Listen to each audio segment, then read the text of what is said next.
call me Shell, and I am your tour guide from iSpot Travel Services. At ngayon, nandito po tayo sa kampanarya ng Iglesia de San Miguel, o mas kilala bilang sa tawag na Bell Tower ng San Miguel Church.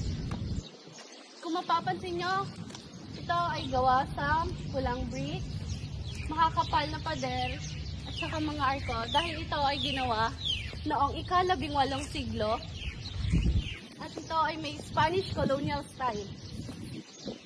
Ito rin ay makikita nyo may 4 na palapag. Dati, meron itong mga, dito dinadala ang mga malalaking kampana. Itong kampana ay ginagamit upang pangtawag sa mga tao tuwing may misa, may anunsyo, or magbibigay sila ng babala tuwing may bagyo, lindol, or may mga kalaban. Kumbaga, ito ang kanilang communication system dati ng mga taga-Ilocos.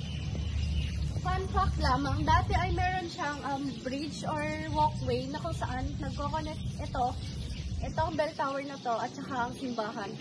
Pero dahil sa tagal ng panahon or sa mga lindol at pagbaha, ito ay nasira. Pero makikita nyo ang mga remnants na ang gagaling ng mga engineering dati, ng mga panahon ng Kastila.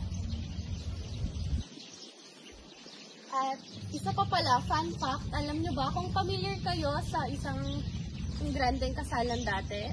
Anak siya ni Ferdinand Sr. At saka dito ginanap ang isang grandeng kasal ni na Amy Marcas at anak ni Tommy Manotoc. At kung mapapansin niyo, ito ay isang malaking tower lang. Pero kung titignan nyo, ito ay may malaking kasaysayan. At pwede kayong mag-take ng pictures, pero for now, hindi po siya pwedeng pasukin. Kasi po, yung mga debris na po ay pwedeng magsihulugan at saka pwede pong may madisgrasya. Kaya, you can take pictures po sa labas lang po, and feel free to take pictures din po from yourself. And yun lamang po ang masasabi ko. Maraming salamat po sa pagpunta at sa pag-attend. Sana po ay na-inspire ko kayo sa kasaysayan na ito. Maraming salamat po.